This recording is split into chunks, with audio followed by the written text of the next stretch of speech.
इंसानों की बस्ती में बस यही रोना है। अरे दादा, इंसानों की बस्ती में बस यही रोना है। अपने हो जाए तो खांसी है, दूसरों को हो जाए तो कोरोना है। बड़ी मतलबी दुनिया है। लाइकी कंडक्टरी माने जो देह आपको दिखाई दे रहा है वो कंडक्टरी के नौकरी वाला लौकाई दे रहा है। लाइकी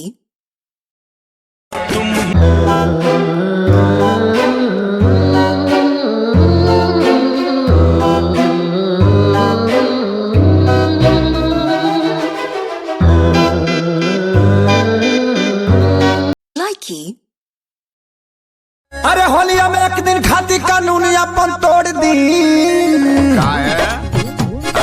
पियला बड़ा सोया हाय राई राई राई राई राई दरोगा जी।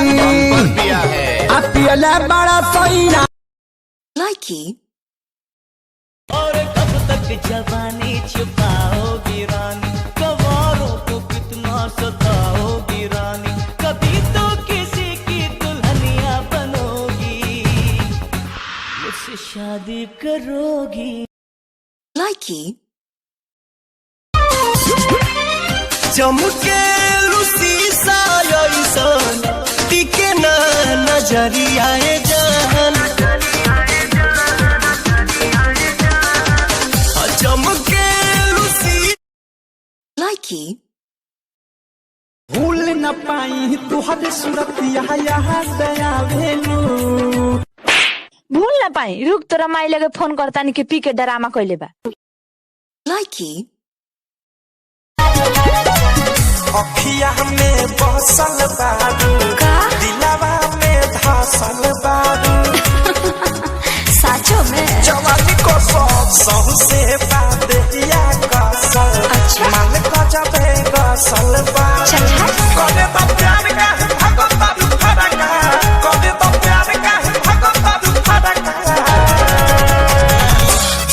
बचाना लेने का लड़का I love you। बचाना लेने का लड़का बचाना लेने का लड़का।